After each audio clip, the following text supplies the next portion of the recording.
যতটুক শুনলাম মেয়ের অনেক টাকা পয়সা আছে, বাড়িতে বিল্ডিং, মেয়ের ভাই সরকারি চাকরি করে, ছবিতে দেখছি মেয়েও সুন্দর। সবচেয়ে বড় কথা হলো মেয়ে ভদ্র।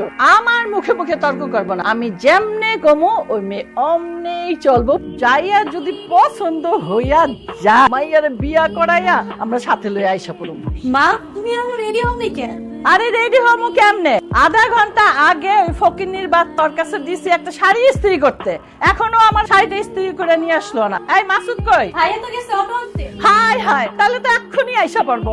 হাই হাই, করছে কি? আমার শাড়িটা পরাইয়া পালাইছে গো। ওই পোড়ামুখী, তুই ইচ্ছা করে করছস? মা মা কি হইছে মা? কি হইব আবার? অলক্ষী, ওই ইচ্ছা করে আমার শাড়িটা পরাইছে। ইচ্ছা করে কেউ শাড়িটা পুরো এটা, এখন তুমি যদি শাড়ি নিয়ে পরে থাকো তাহলে আমি মেয়েটা দেখতে নিয়ে যাবো না মা। ভাবি যাও, তুমি রেডি হও। ও যাইবো কেন? ও অপয়া, ও আমার শাড়ি পরছে, ও গেলে আমি যাবো না। আম্মা তুমি যাবা? রেডি তো যাবা, যাও। ভাবি মার কথা কিছু মনে করো না, যাও তুমি রেডি হও। আরে পাগল ভাই আমার, আমি যদি যাই আমাদের লক্ষ্মী চান্দের মেহান বউটারে বরণ করবে কে? কত দেখি তুমি কাঁদতেছো কেন? মা তোমারে যে বকাবাজি করছে আমি সব শুনছি রে বউ। ফান থেকে ফোন খুঁজলে তোমারে যেভাবে বকাবাজি করে আমার কিছু করানোর ক্ষমতা নাই। আমি আর সহ্য করতে পারতেছি না। আমার এক শিশু বিষ এনে দাও, আমি খাইয়া মরে যাইগা। তোমার মা আমার মা না, মা তো বকাবাজি করবেই। আমার একমাত্র ভাই মাসুদ হের লেগা বউ দেখতে গেছে। বাড়ির বড় ছেলে হিসাবে তো আমারই যাওয়া উচিত ছিল।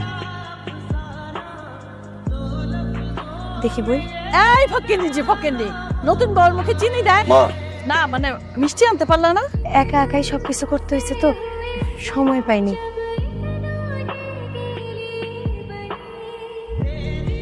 আসতে পারি? আসেন, হাতটা ধরি। হাতটা দাও না।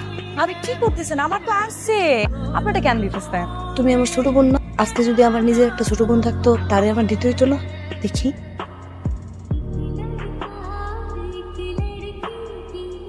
ভাবি কই গেছিলে তুমি? এই সামনে না মোড়ের ফাইলা? ভাবি কি? এতদিন তো তুমি এই ঘরে ঘুমাইতা, আমি ভাইটাকে আজকে কই বহাব। আমি তোমার ভাইয়ের ঘরের সামনে ব্যবস্থা করে এনেছি। তুমি এনে নিয়ে ভাই বোনা তো যাও, মোড়ের সময় দাও। আসি কেন? ঠিক আছে। ভাবি আমার মায়ের মতো অনেক ভালোবাসে। আমার একটা প্রশ্ন আছিল, যদি কিছু নাম মনে করেন জিজ্ঞেস করি। আসলে ভাবি তো ভাইয়ের লগে ঘুমাবো, তাই না? ভাবি কেন বাহিরে ঘুমাবো? আসলে আমার ওই ভাইজানের একটু শারীরিক সমস্যা, ডাক্তার বলছে একটু মেলামেশা না করতে, এই জন্য একসাথে থাকে না। আমি তোমার আমার ভাইয়ের সাথে পরিচয় করে দিচ্ছি, চল। ভাই আমো। হাই ভাই,